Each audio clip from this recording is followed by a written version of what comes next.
Well, first at 4, we're taking a live look right now through our Savannah cams. We did see a lot of rain throughout the day today, but that chance for severe storms across the area didn't quite make it. We did have another problem connected to it, although Storm Team 3 Chief Meteorologist Scott Roberts is here with that. Yeah, we did have some strong wind gusts even without the severe storms, and we were expecting that, but there have been some upwards of about 1,100 power outages in our area, about 100 in Chatham County, same thing for Screven County, and now just getting an update from Beaufort County. There's about 100 or so power outages, customers without power right now, and we're seeing numerous outages across the southeast because of those severe storms, primarily further to the west, and that's where we did have some stronger storms yesterday in the way of also some very strong tornadoes in southern Mississippi. But wind speeds, as far as those gusts, in excess of 35 miles per hour across many of our locations and our reporting sites. 37-mile-per-hour wind gusts in Glenville, one of the top speeds for today, 33 miles per hour at the Savannah Hilton Head International Airport. The good news is Viper radar starting to settle down, so with that, the severe weather risk is diminishing.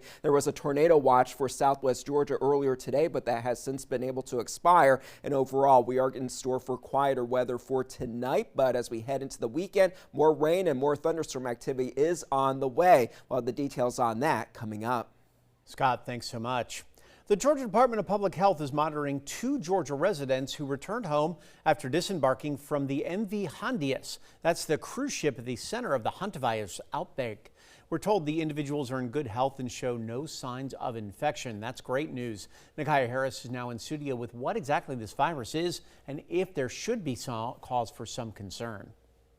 Well, Andrew, coming out of a global pandemic like COVID-19, talk of another virus can definitely raise concerns. And while doctors say it doesn't spread easily, they say there are rare circumstances where close contact may play a role, which is why it's still being monitored. Memorial Health's Dr. Timothy Connolly says there are multiple strains of hantavirus, and the one under investigation is believed to be the type that can spread through close human contact in limited cases. He does say it does not easily become airborne, and most exposure still comes from rodents. The virus can also be difficult to detect early because initial symptoms often look like the flu or COVID-19. In some cases, it may take weeks for symptoms to appear, which is why passengers are being monitored and tested. There are no FDA-approved treatments. Although there are some meds with some data that may work, like ribavirin, there's no FDA-approved treatments. And again, supportive care is very important, but it can be very lethal, and that's why there's cause for concern, and that's why the Department of Public Health is going to have to keep a very close eye on these individuals. Now, according to the Department of Public Health, confirming the location of the Georgia patients could potentially lead to identification of the individuals and would constitute a HIPAA violation. Nakaya Harris, WSEV News 3, on your side. Nakaya, thanks so much. Hundreds of homeowners in southeast Georgia have now lost everything because of those wildfires and brush fires over the past several weeks. WSV's Jillian Coles joins us now with what insurance specialists say may be covered in that policy that you have. Insurance experts say if you have homeowners insurance, all accidental fire damage is covered, and filing a claim could help you fully recover.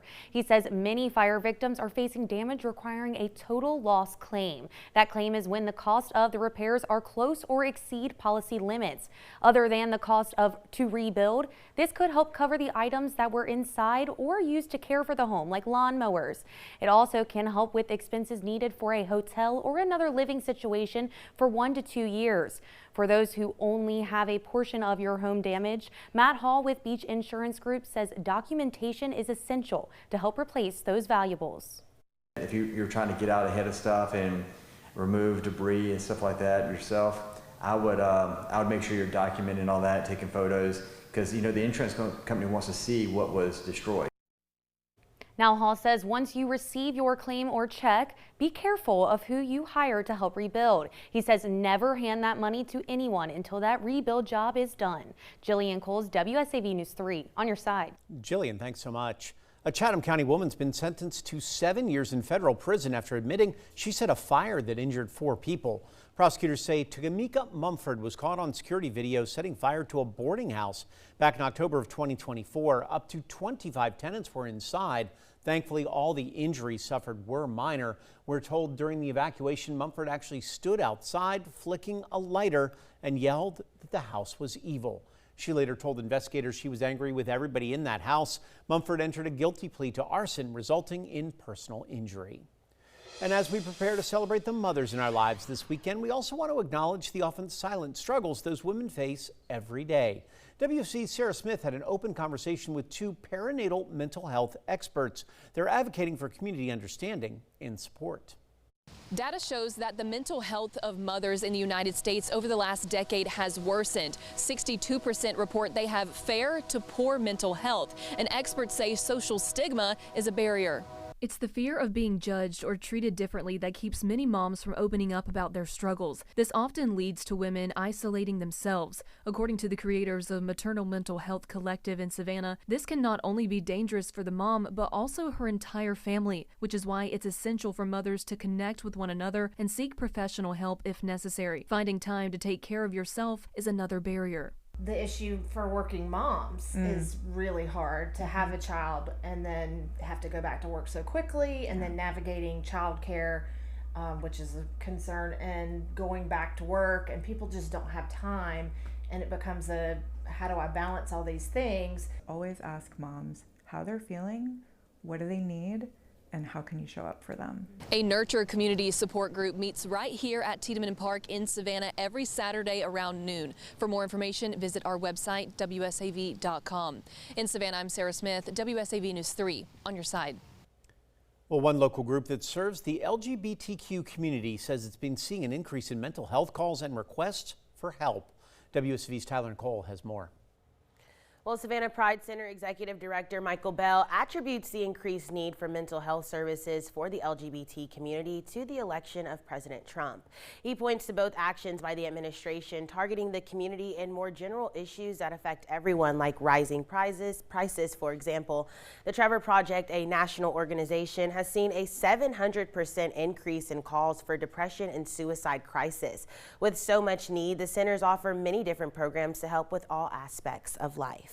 We offer programs in mental and behavioral health, of course, but we also do job placement. We sit down with people and work on their resume. We help them call their insurance or get insurance to get that coverage or find care without insurance. It's working on the entire person. Bell states that many of the people he talks to every day say they are afraid to be themselves in the current political climate, which ultimately leads to mental health decline. Tyler Nicole, WSAV News 3, on your side. Tyler, thanks so much. The fight over proposed St. Helena community and the protecting of the environment in the area is back in federal court. Developers of the proposed Pine Island community have filed a new federal lawsuit claiming the Cultural Protection Overlay District is unconstitutional and vague. That zoning overlay has been in place since 1999 and has long protected St. Helena Island from developments like resorts, golf courses, and gated communities.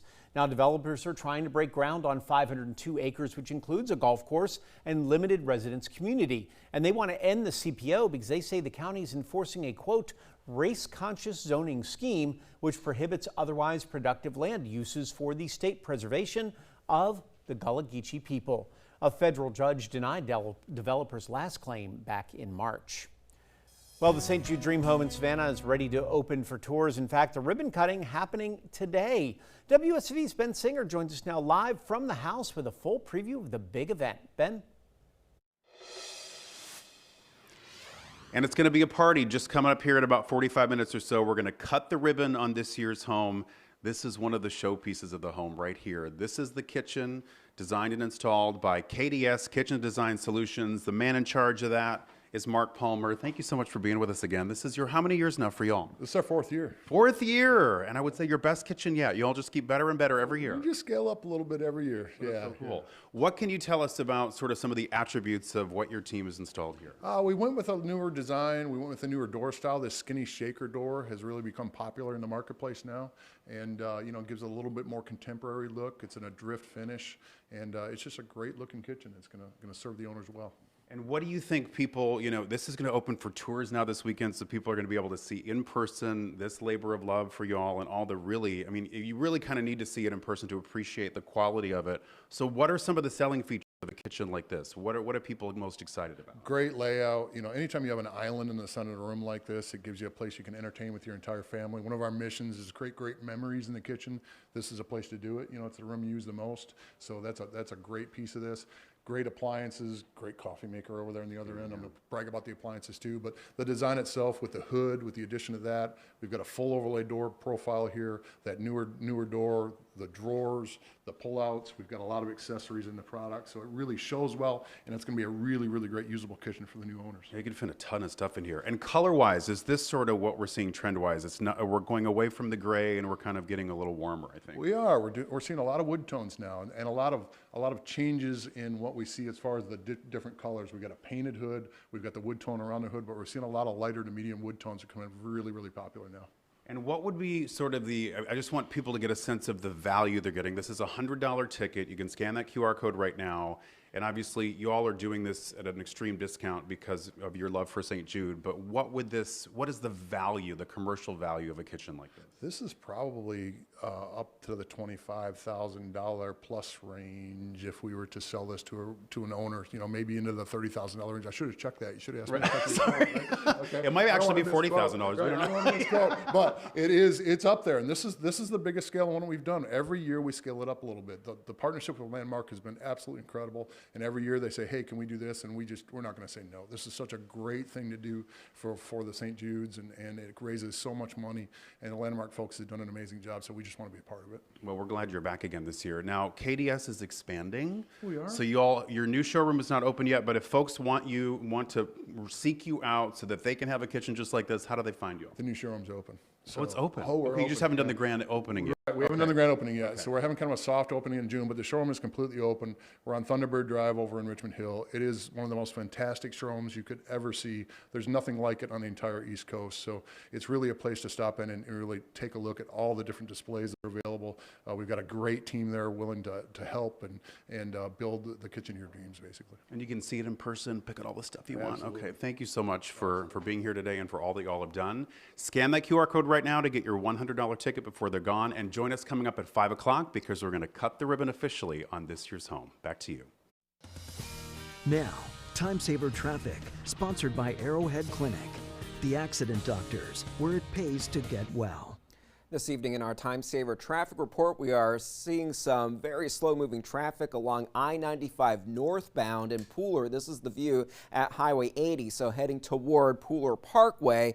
There was an accident that occurred just past the on-ramp from Pooler Parkway and Airways onto I-95. The right lane is blocked, so speeds are a lot slower than they would normally be heading through that stretch, but increasing a little bit as you head more to the north. In the Low Country, no major issues this afternoon along 278 May River Road or 170, all looking pretty good at this hour. If you're taking 16 westbound from downtown Savannah to Pooler, just taking 12 minutes right now, but taking just about a half an hour to get down to Richmond Hill.